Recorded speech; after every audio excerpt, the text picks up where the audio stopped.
A'udzubillahi minasyaitonirrajim. Bismillahirrahmanirrahim. Assalamualaikum warahmatullahi wabarakatuh.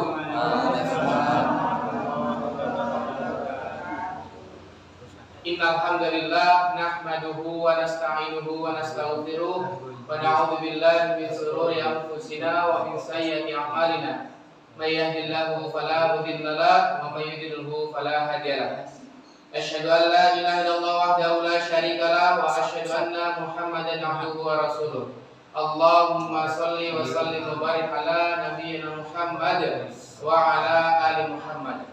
Rabbi shrah li sadri wa yassir li amri wa hlul 'uqdatam min lisani yafqahu qawli. Rabbana anzilna munzalan mubarakan wa anta khairul munzilin. Radina billahi rabba wa bil islami dina wa bi Muhammadin nabiyya wa rasula. Rabbi zidni ilma warzuqni fahma.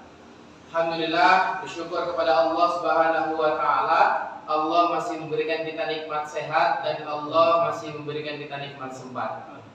Alhamdulillah. Karena Pak, betapa banyak saudara-saudara kita, tetangga-tetangga kita yang mungkin dia diberi nikmat sehat tapi tidak diberi nikmat sempat, betul?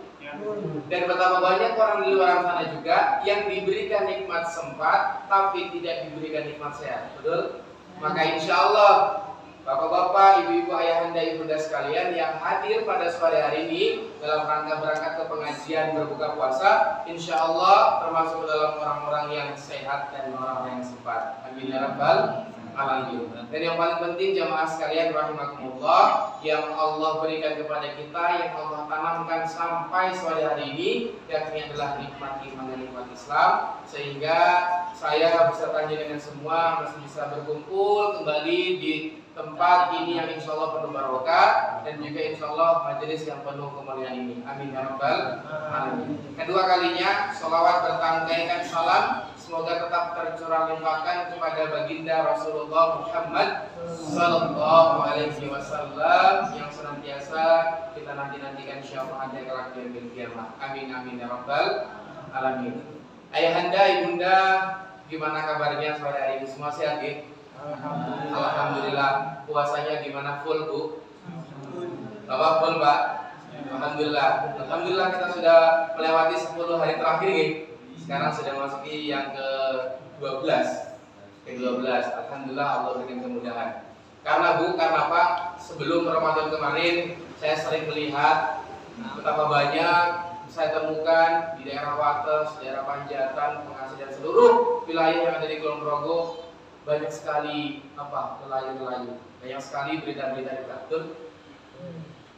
Mungkin mereka-mereka yang waktu itu masih hidup mengatakan saya ingin bertemu dengan bulan Ramadan, maka bersyukurlah jenengan, maka bersyukurlah kita semua sampai detik ini masih bisa merasakan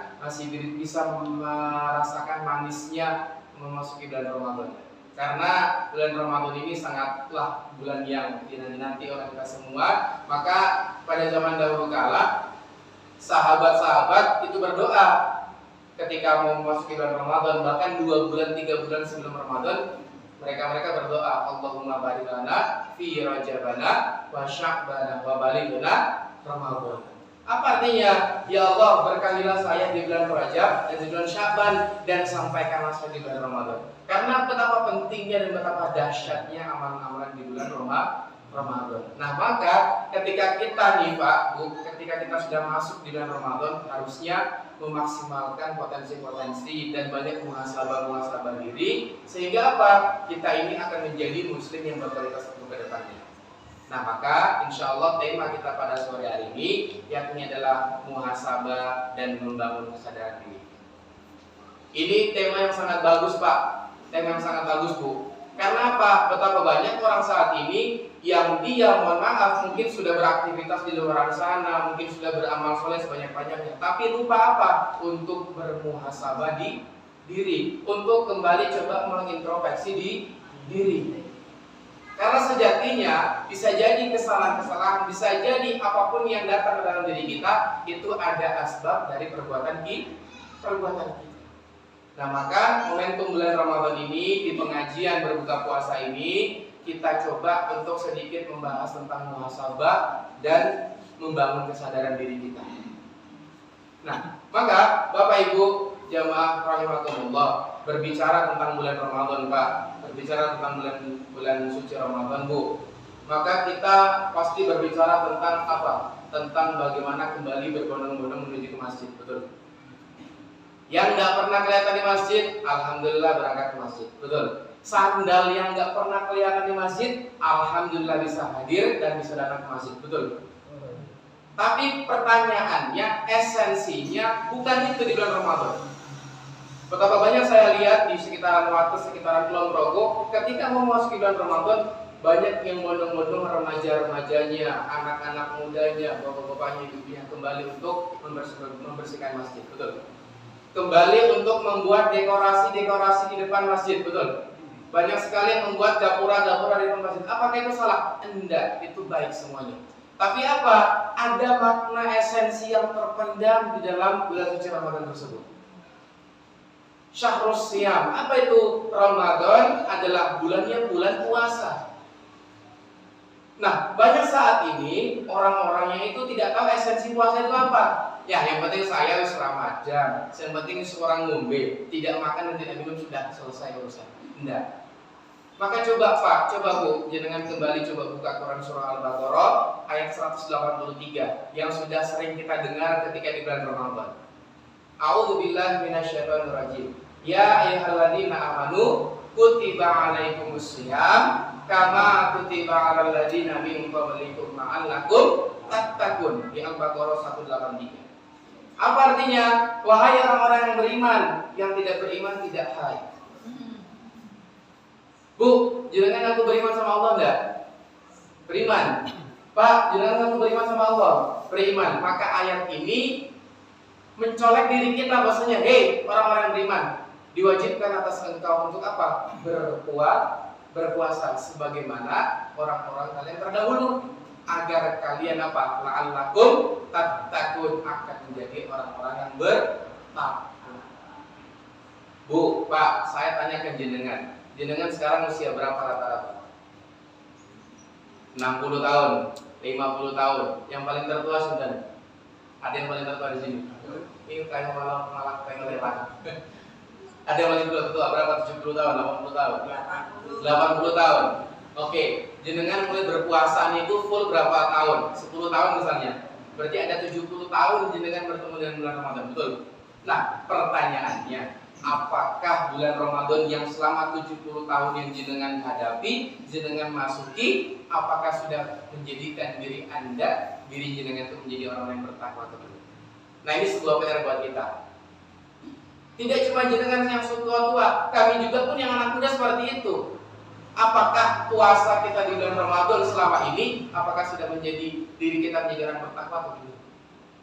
Nah, maka ini yang harus kita perhatikan lebih baik lagi ke depannya, Bapak Ibu sekalian.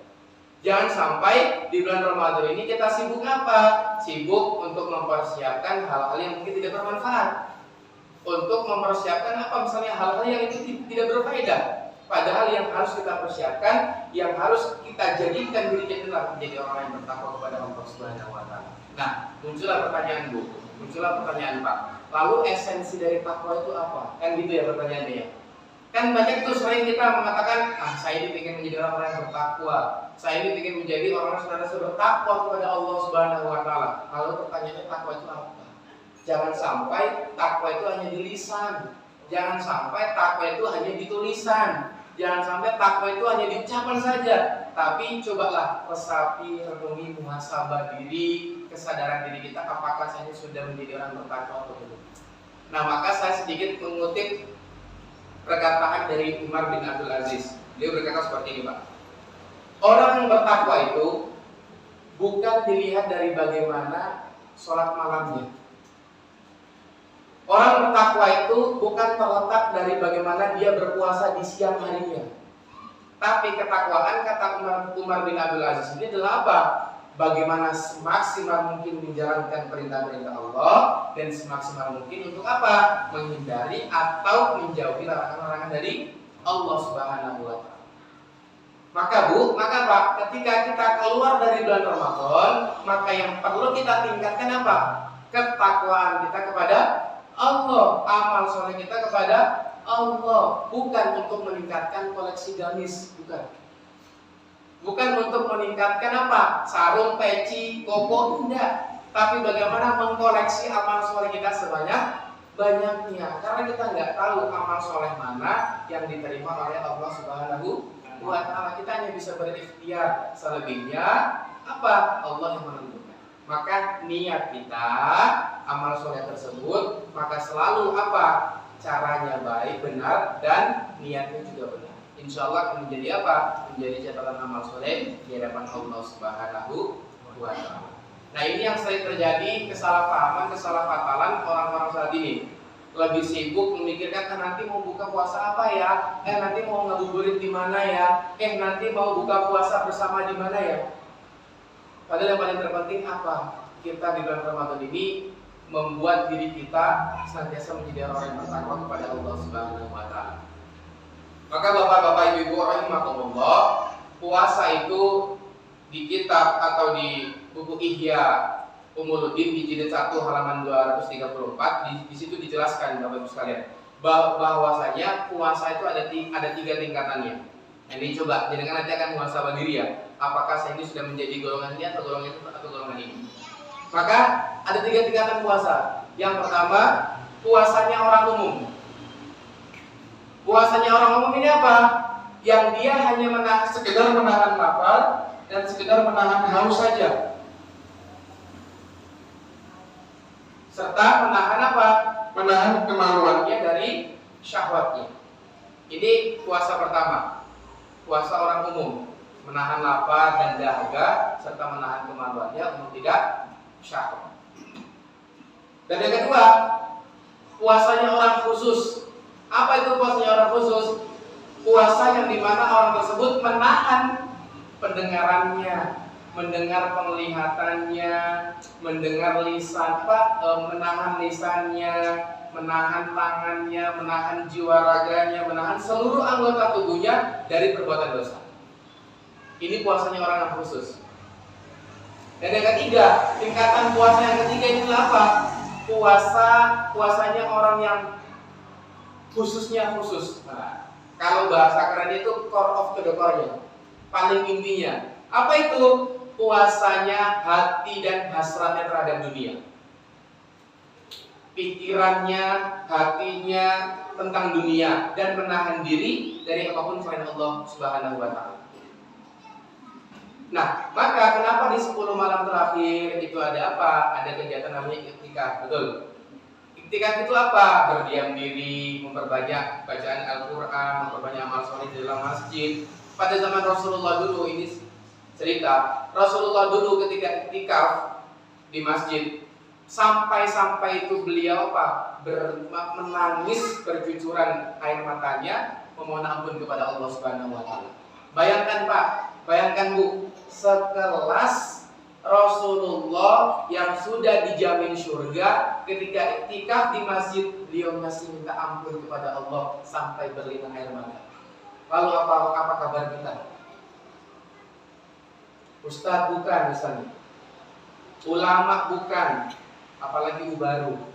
Ulama bukan, ubaru juga bukan nabi, bukan rasul. Kita hanya hamba biasa, kita hanya jamaah biasa. Kenapa kok kita enggan untuk tidak mengangkat tangan kita minta ampun kepada Allah Subhanahu wa Ta'ala? Bahkan di salah satu riwayat Rasulullah itu pun ketika mau keramas, beliau tidak keluar dari masjidnya, tapi kepalanya dikeluarkan istrinya yang memberikan air kepada rambutnya Rasulullah SAW. Saking tidak inginnya keluar dari masjid. Nah, maka coba cek jamaah rahimakumullah. Apakah tingkatan-tingkatan puasa ini, apakah kita sudah menjadi orang yang puasanya umum saja, ataukah sudah menjadi puasa orang yang khusus, atau sudah menjadi orang yang puasanya khususnya khusus? Melatih 10 hari terakhir untuk apa? Menahan diri dari dunia. Meninggalkan 10 hari terakhir itu meninggalkan dunia. Gimana? Coba kira-kira apakah ketika kita 10 hari ini meninggalkan dunia, apakah dunia akan meninggalkan kita atau enggak? Maka selalu saya katakan, Pak Bu, dunia ini ibarat bayangan kita. Ketika kita kejar itu bayangan, maka akan apa? Semakin jauh kan? Pasti. Tapi ketika kita coba berbalik arah, maka apa? Bayanganlah yang akan mengejar kita. Sama ketika kita mengejar dunia, maka dunia itu tak akan ada habisnya. Tapi ketika kita coba kembali berbalik arah mengejar akhirat kita dengan menggunakan dunia kita, insya Allah dunia perlahan-lahan itu akan mengikuti kita semua. Nah, maka inilah bentuk apa? Zuhud kita, bentuk apa? Ketakwaan kita kepada Allah Subhanahu wa ta'ala.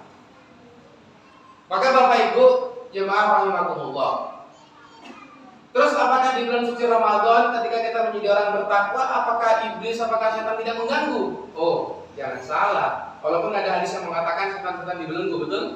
Iya, tapi setan juga di bulan Ramadan tidak berhenti juga untuk mengganggu manusia-manusia untuk apa? Talbis, tipu daya iblis, untuk menghasut, untuk menggoda, untuk apa? Mengarahkan manusia ini ke arah yang tidak baik. Nah, maka ada 4 tahapan iblis. Yang pertama, setan Pak, setan Bu, iblis tuh tidak mengajak kita langsung untuk tidak berbuat kebaikan. Tapi setan tuh mengajak kita untuk menunda-nunda yang namanya kebaikan. Sehingga apa? Ketika kita menunda-nunda kebaikan tersebut, maka kebaikan-kebaikan tersebut yang kita rencanakan maka tidak akan jadi terlaksana. Contoh misalnya, habis subuh, ya kan? Habis subuh itu biasanya ada waktu kan, biasanya digunakan untuk apa? Tidur ya Pak ya. Tidur, habis sahur subuhan, habis itu pulang dari subuhan tidur. Nah, kita sudah punya niat nih untuk apa? Untuk apa namanya? Untuk baca Al-Quran misalnya, untuk tilawah Al-Quran ya, selembar 2 lembar misalnya. Tapi apa? Setan menghasut kita untuk bentar dulu lah, main HP dulu lah, bentar dulu lah, nonton sinetron dulu lah, bentar dulu lah, nonton TV dulu lah, nantilah baca Qurannya nanti dulu. Sehingga apa? Akhirnya apa? Kita tidak jadi membaca Al-Quran. Sama contohnya misalnya anak-anak muda yang belum nikah misalnya, mau menyebut apa jodohnya dengan pacaran misalnya. Padahal sudah diarahkan sama Islam bahwasanya wala taqrabu zina, janganlah engkau mendekati zina. Ketika engkau sudah mampu, maka menikahlah. Ketika engkau belum mampu, maka berpuasalah, menahan dirilah terlebih dahulu. Tapi setan pintar, udahlah kenalan dulu dari pacaran. Siapa tahu dari pacaran itu nanti bisa bertambah kebaikan, nanti bisa apa? Lebih kenal lebih lanjut, kenal dulu sama bapaknya, kenal dulu sama ibunya. Nah, ini setan. Tahapan pertama, setan itu membuat manusia apa? Menunda yang namanya kebaikan. Maka ketika ada rencana untuk beramal soleh, untuk berbuat kebaikan, langsung segerakan. Jangan sampai di situ ada setan yang bermain, sehingga apa? Kita berhenti untuk tidak berbuat kebaikan yang senantiasa itu menyelamatkan kita ke jalannya Allah Subhanahu wa ta'ala. Maka satu hal yang penting ini dari Ali bin Abi Thalib, bahkan sampai dia mencintai pasangannya itu dalam diam. Saking apanya? Saking, kalau bahasanya itu saking cinta dalam diamnya, setan pun tidak tahu. Ini pintarnya Ali bin Abi Thalib, sampai segitunya coba. Nah, maka ketika kita sudah punya niat untuk berbuat kebaikan, niat untuk beramal soleh, maka langsung apa? Gaspol. Apa itu gaspol? Langsung tancap gas saja. Ada waktu setelah jeda antara misalnya subuh dengan syuruk, baca Quran. Ada jeda antara misalnya maghrib dengan isya, baca Quran. Ada jeda setelah tarawih mau ke tidur, baca Al-Quran. Sehingga apa? Hidup kita akan menjadi berkualitas lagi di bulan suci Ramadan ini. Dan yang kedua, iblis menghasut manusia. Tahapan yang kedua adalah apa? Bikin manusia banyak mengeluh. Bikin manusia apa? Banyak mengeluhnya. Mulai dari tidak kuat berpuasa karena panasnya terik matahari, mulai dari apa? Mulai dari segi keuangan kita, karena mohon maaf di Ramadan ini menjelang Idul Fitri pasti banyak kebutuhan-kebutuhan, betul. Maka salah satu pelajaran yang sangat penting harus kita pelajari dari Nabi Musa alaihissalam. Ketika di zaman Fir'aun dulu, Nabi Musa itu tidak minta apa? Tidak minta kekayaan. Nabi Musa nggak minta uang, Nabi Musa tidak minta jabatan, tapi Nabi Musa minta apa? Rabbi shrahli sadri. Ya Allah, lapangkanlah dadaku. Karena apa? Sekecil apapun masalahnya, ketika hati kita sempit, pasti akan menjadi besar. Maka Nabi Musa selalu berdoa, Rabbi shrahli sadri, Rabbi shrahli sadri. Ketika ada permasalahan dalam perekonomian, Rabbi shrahli sadri. Ketika ada permasalahan dalam keluarga, Rabbi shrahli sadri. Ketika ada permasalahan dalam mengasuh anak, Rabbi shrahli sadri. Minta dulu apa? Dilapangkan dadanya. Karena apa? Ketika lapang dada kita, ketika dada kita sudah lapang, maka insya Allah sebesar apapun masalahnya, sebesar apapun problematikanya, pasti akan menjadi mudah. Karena apa? Hati kita sudah lapang. Dapat rezeki yang mohon maaf standar sedikit, alhamdulillah. Dapat anak yang mohon maaf agak sedikit rewel, alhamdulillah. Karena apa? Orang yang beriman itu tidak dikatakan beriman kalau belum diberikan ujian. Hati-hati. Maka ini sebuah permasalahan buat kita semua. Rabbi shrahli sadri, minta dilapangkan dadanya. Rabbi shrahli sadri wa yassirli amri. Baru minta apa? Ya Allah, mudahkanlah urusan saya. Karena semudah apapun urusannya, kalau hatinya sempit, pasti tidak akan pernah terselesaikan. Maka umat muslim itu, orang mukmin itu mintanya apa? Mintanya keberkahan kepada Allah Subhanahu wa taala. Maka bapak-bapak, ibu-ibu rahimakumullah, di momentum Ramadan kali ini, maka ayolah bersama-sama kita menjadi apa? Lapangkan diri kita, lapangkan dada kita untuk menerima semuanya. Untuk menerima ketetapan dari Allah Subhanahu wa taala, menerima semua apa yang datang dari Allah Subhanahu wa taala. Insyaallah kita akan menjadi orang-orang yang bertakwa kepada Allah Subhanahu wa taala. Maka itu tadi, Bu. Tahapan kedua iblis yakni adalah apa? Membuat orang banyak mengeluh. Dan yang ketiga, iblis atau setan tahapan selanjutnya menggoda wanita atau menghasut seorang manusia itu dengan apa? Banyak prasangka buruk. Prasangka terhadap istrinya, prasangka terhadap suaminya, apalagi terhadap tonggonya, terhadap tetangganya. Ini hati-hati Bapak-bapak Ibu sekalian. Maka di Quran surah Al-Hujurat ayat 12 di situ dikatakan, jangan sering-sering banyak prasangka, karena sebagian prasangka itu datangnya dari syaitan. Maka kenapa di dalam Islam itu ada tabayun, ada klarifikasi? Karena prasangka-prasangka kita ini kadang tidak baik. Melihat orang misalnya, wih, kayu sing masjid yo, Allah paling menggolek hasil kok. Hati-hati, prasangka muncul di situ. Allah kayakmu menggolek rai kok ning ngene, hati-hati. Prasangka, Bu. Maka kita minta sama Allah Subhanahu wa taala untuk senantiasa diberikan apa? Prasangka-prasangka yang baik. Karena munculnya gon prasangka-prasangka yang tidak baik itu sebagian datangnya dari apa? Dari syaitan. Maka kurang-kurangilah prasangka buruk kita terhadap istri kita, terhadap pasangan kita, terhadap tetangga kita, terhadap lingkungan kita. Karena Bu, Pak, kalau orang sudah memiliki prasangka yang buruk, pasti saya yakin hidup tidak akan tenang. Orang kalau sudah punya prasangka buruk, pasti hatinya sempit. Kalau orang sudah berprasangka buruk, mohon maaf, pasti tidak akan tenang hidupnya. Misalnya berangkat tarawih nih, ketemu dengan orang itu, alah kalau ketemu aku mana, uslah, tak pindah masjid baik. Alah ketemu orang kaya mana, alah, aku khusyuk uslah, tak sholat di rumah baik. Prasangka buruk. Maka sejatinya Pak, iblis setan tuh kalau tidak bisa mengajak kita dalam kemungkaran, maka setan itu akan mengajak kita untuk menjadi apa? Seolah-olah menjadi orang yang soleh, seolah-olah menjadi orang yang baik daripada orang yang baik.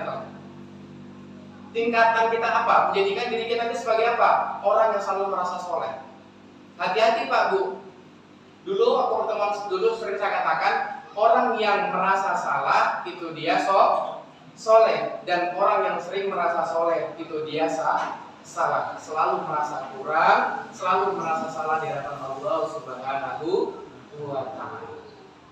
Nah, maka ini tipu daya iblis yang ketiga, yang adalah prasangka buruk. Dan yang keempat, apa tipu daya iblis, apa tipu daya syaitan untuk menghasut manusia di bulan suci Ramadan? Maka membuat manusia akan menjadi putus asa. Mohon maaf, sering kita lihat kan di sosial media, di Instagram, di berita-berita, banyak yang apa? Istri bunuh suami, betul? Suami bunuh istri, bapak bunuh anak, anak bunuh bapak, ibu bunuh anak, anak bunuh ibu, betul? Betul. Karena apa? Ditarik ulur, ternyata mereka banyak putus asa dalam kehidupan. Mereka tidak tenang dengan kehidupannya. Terlilit hutang misalnya, terlilit riba misalnya. Karena banyak sekali pinjaman-pinjaman di luar sana, sehingga apa? Membuat dirinya putus asa.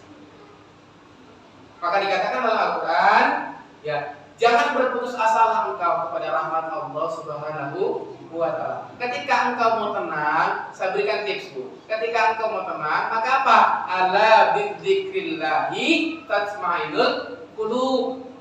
Hanya dengan banyak-banyak mengingat Allah, maka hati kita akan menjadi tenang. Oh, pantaslah kenapa orang-orang itu senang berzikir. Oh, kenapa ya pantas orang-orang itu senang baca Al-Quran? Oh, kenapa ya pantas orang-orang itu senang bermajelis ilmu? Oh, ternyata bermajelis ilmu, ternyata baca Al-Quran, ternyata berzikir itu membuat hati kita menjadi tenang. Karena mohon maaf Bu, pernah ada sebuah statement dari ibu-ibu yang mungkin di negeri Wakanda sana, bilangnya seperti ini. Saya tuh heran sama ibu-ibu zaman saat ini, kok senangnya kok pengajian. Tahu siapa? Tahu ya, nggak usah sebutkan nama. Bilang seperti itu, tokoh nasional. Bilangnya saya tuh heran nih sama ibu-ibu tuh, mohon maaf, ribu-ribu maaf. Saya tuh heran sama ibu-ibu, senangnya kok pengajian. Mau tidak daging apa anaknya itu? Mau diapain anaknya? Coba bayangkan seperti itu. Saya yakin orang itu tuh belum pernah berangkat ke pengajian, betul? Dan bahkan dipertanyakan keimanannya, bahkan agamanya pun dipertanyakan juga. Padahal sudah dijelaskan dalam hadis, man salaka thariqan yaltamisu fihi ilman sahalallahu lahu bihi thariqan ilal jannah. Barang siapa yang dia menempuh suatu majelis ilmu, maka Allah mudahkan langkahnya menuju ke surga.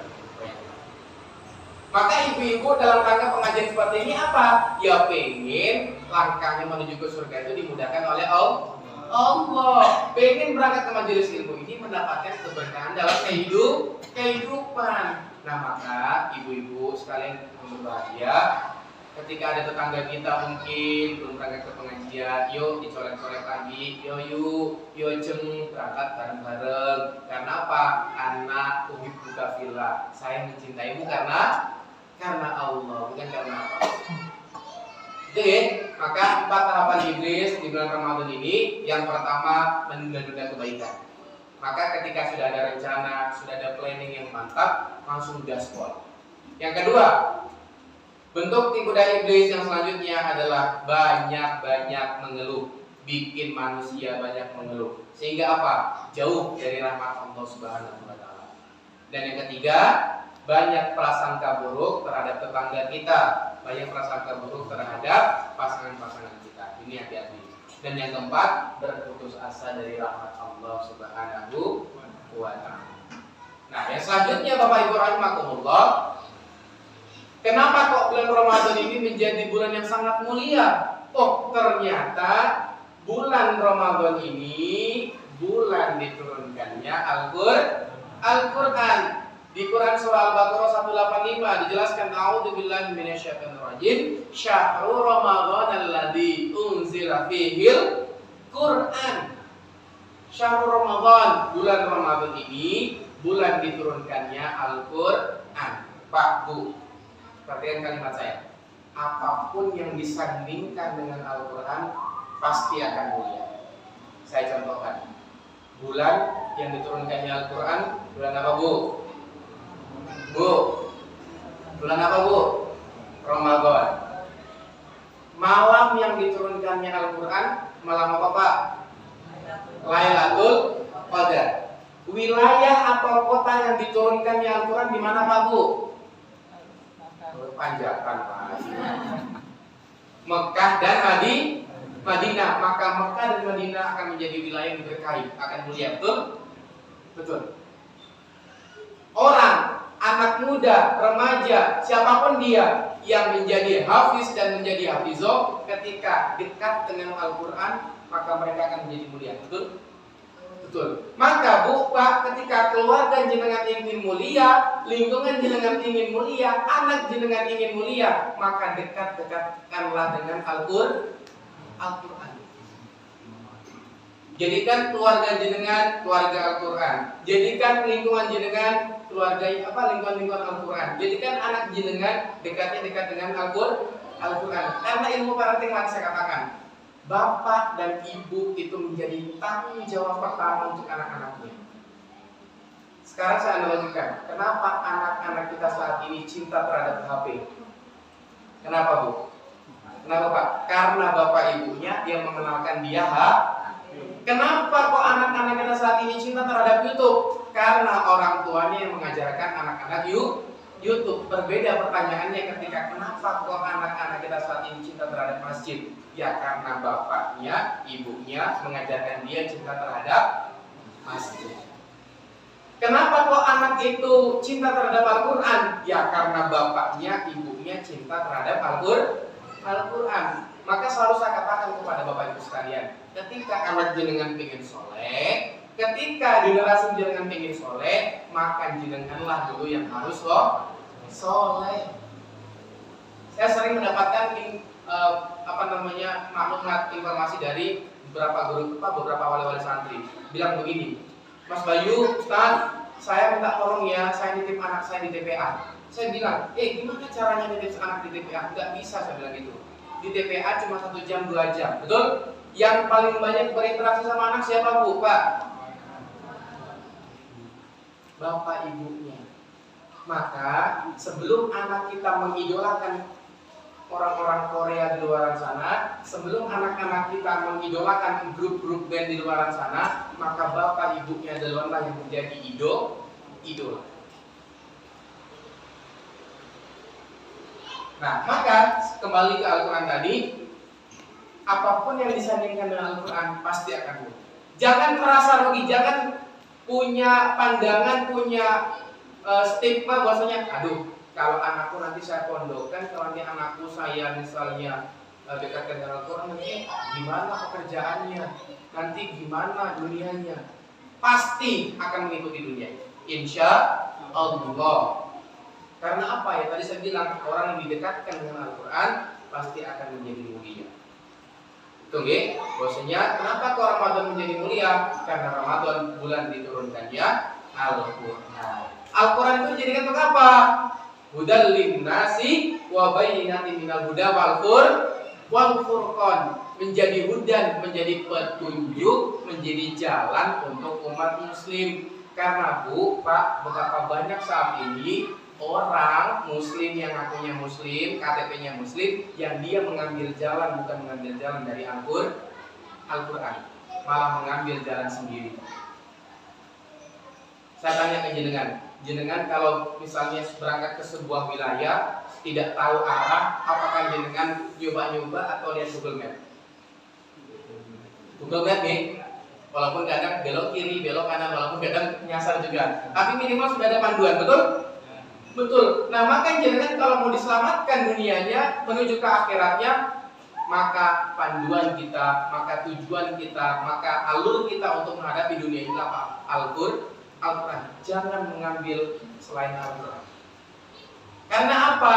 Mohon maaf. Al-Quran itu adalah apa? Satu-satunya informasi yang pasti benar yang datang dari Sang Pencipta. Jangan sampai Pak, status kita tuh muslim hanya di KTP. Jangan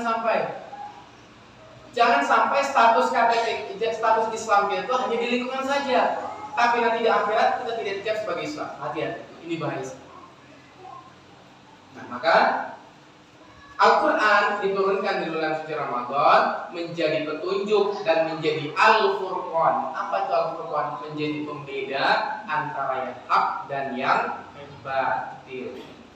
Islam nggak bisa abu-abu, nggak bisa tengah-tengah. Ya hak, ya batil, ya batil. Sama kayak anak-anak pacaran yang sering saya dapatkan seperti itu. Mas, kalau misalnya saya pacaran itu niatnya untuk menambahkan ketakwaan saya kepada Allah gimana? Pret.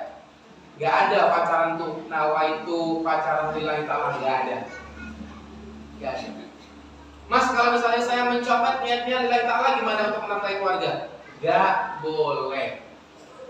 Karena mencopet tidak diajarkan dalam Al-Qur'an. Nah, maka Pak, yuklah di bulan Ramadan ini yang Al-Qur'annya sudah berdebu, yuk dibuka-buka kembali. Minimal one day one juz. Kalau nggak bisa satu juz, ya sudah minimal satu hari satu lembar satu ayat misalnya. Kalau nggak bisa satu ayat, ya sudah hidup segan mati pun tak. Mas, saya nggak bisa baca Al-Quran, saya bisanya Iqra, baca Iqra. Mas, saya baca Al-Quran terbata-bata nggak apa-apa. Insya Allah ketika jenengan membaca Al-Quran terbata-bata, maka jenengan mendapatkan dua pahala. Pahala apa? Pahala membaca Al-Quran dan pahala terbata-batanya. Ya sudah Mas, kalau kayak gitu saya tak terbata-bata aja terus, nggak boleh kayak gitu juga konsepnya. Ya, maka ini sedikit cerita. Ada mbah-mbah di sebelah sana di CT 8. Mbah Marsinem namanya, usia kurang lebih 78-80 tahun. Yang awalnya itu tidak bisa baca Iqra, akhirnya kita ajari belajar Iqra sama guru pengajar-pengajar di sana. Akhirnya sekarang bisa baca Al-Quran. Karena apa? Karena wasilah dia istiqomah untuk terus belajar Al-Quran. Karena belajar agama tidak ada kata terlambat. Kapanpun, dimanapun, dan berapapun usia dengan tetaplah belajar. Oke, maka Al-Quran menjadi apa? Menjadi petunjuk dan menjadi pembeda untuk kita semua antara yang hak dan yang batil. Nah, selanjutnya ada hadis riwayat Bukhari Muslim dijelaskan, man shoma ramadhana imanan wa ihtisaban ghufira lahu ma taqaddama min dzambi. Barang siapa yang dia berpuasa di bulan Ramadan yang atas dasar iman dan mengharap pahala dari Allah, maka dosanya yang telah lalu akan diampuni oleh Allah Subhanahu wa ta'ala. Maka bulan suci Ramadan ini adalah syahrul maghfirah, bulan yang penuh ampunan. Maka sejatinya ayo Bapak Ibu sekalian rahimakumullah, maksimalkanlah Ramadan ini, maksimalkanlah momentum di tahun ini untuk kita banyak-banyak minta ampun kepada Allah Subhanahu wa ta'ala. Maka dalam sebuah riwayat Bapak Ibu sekalian, pada setiap malam di bulan Ramadan, Allah itu berseru kepada para hambanya. Jadi di setiap malam itu di bulan Ramadan Allah berseru kepada hambanya dalam 3 hal. Yang pertama, Allah akan bertanya, apakah ada hambaku yang meminta? Maka pasti akan aku berikan. Yang kedua, apakah ada hambaku yang bertaubat? Maka kata Allah apa? Maka aku akan ampuni. Dan yang ketiga, apakah ada hambaku yang meminta ampunan dariku? Maka aku akan ampuni dosa-dosa. Nah, maka di bulan Ramadan ini momentum yang sangat luar biasa. Di bulan yang penuh keberkahan ini, kita minta, ya Allah, mintalah hidup kita ini barokah. Karena sekaya apapun jenengan, semulia, sehebat apapun jenengan, bertitel S1, S2, S3, S2, S3, sampai STP, sampai SS selanjutnya, kalau jenengan tidak mendapatkan keberkahan dari Allah, tidak mendapatkan ridho dan kemuliaan, maka tak akan ada apa-apanya. Maka kemuliaan itu standarnya bukan dari kekayaan kita. Kemuliaan itu bukan standar dari jabatan kita.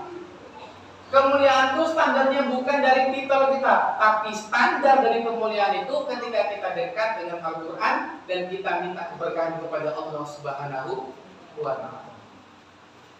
maka minta hidupnya berkah, keluarganya berkah. Apa itu berkah? Berkah itu sego berkah tidak. Berkah itu definisinya adalah apa? Al-barakatu hiya ziyadatul khair. Berkah itu adalah definisinya apa? Bertambahnya kebaikan. Oh, nambah duit, nambah kebaikan. Nambah anak, nambah investasi akhirat. Oh, nambah tanah, bisa jadi tanah buat wakaf. Hati-hati Pak, hati-hati Bu. Bisa jadi banyak saat ini yang bertambahnya kekayaannya dalam dunianya semakin menjauhkan dia dari Allah Subhanahu wa taala. Maka cek kehidupan jenengan, apakah harta jenengan, apakah jabatan jenengan, apakah titel jenengan sudah mendekatkan diri kepada Allah atau belum? Kalau iya, berarti itu berkah.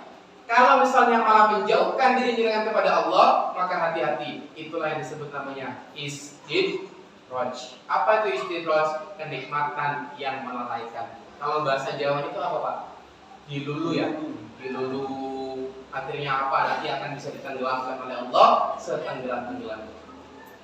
Yuk, maka yang sudah mulai meningkat perekonomiannya, jangan lupa sedekahnya. Yang sudah menambah keilmuannya, jangan sampai dipendam sendiri, tolong disampaikan ke orang lain, sehingga akan mendapatkan amal jariah, akan menjadi apa? Sebuah kebaikan buat kita semua di akhirat. Nah, maka itu Bapak Ibu rahmatullah. Dan kita ada doa yang sangat spesial di bulan Ramadan, yaitu apa? Allahumma innaka afuwun tuhibbul afwa fa'fu. Artinya apa? Ya Allah, Engkau Maha Pengampun, menyukai orang yang minta ampun, maka ampunilah. Maka Allah tuh sangat senang kepada hambanya yang meminta ampun, yang meminta ampunan kepada Allah Subhanahu wa taala, yang mengakui dosa-dosanya, yang menghadap kepada Allah dengan berlumuran dosa-dosa, yang menghadap kepada Allah dengan sejuta kesalahan. Allah sangat cinta terhadap itu. Daripada orang yang mengaku beramal soleh tapi tidak mau minta ampun kepada Allah Subhanahu wa taala. Maka kita semua di sini ini bukan orang-orang yang soleh. Saya yang duduk di sini bukan orang yang soleh, tapi kita orang-orang yang salah, senantiasa pingin soleh, pingin keluarga kita soleh, pingin masjid kita soleh, pingin ilmu kita menjadi soleh semua. Nah, maka jamaah rahimakumullah, kurang lebih sekitar 2 menit lagi ya. Maka goals dari bulan Ramadan ini Bapak Ibu sekalian, yang pertama adalah bertambahnya ketakwaan kita kepada Allah Subhanahu wa taala. Kalaulah Ramadan ini tidak menjadikan kita bertakwa kepada Allah, tidak menambah ketakwaan kita kepada Allah, maka hati-hatilah, maka puasanya dipertanyakan. Maka ada yang sering bertanya begini ke saya, anak-anak muda, Mas, kalau misalnya saya berpuasa di bulan Ramadan terus saya berpacaran gimana? Langsung saya jawab, berarti puasa ada yang salah. Karena puasa itu bisa menahan diri dari hawa nafsu dan bisa menjauhkan diri kita daripada kemungkaran. Tapi ternyata masih berpacaran berarti ada yang salah dengan puasa.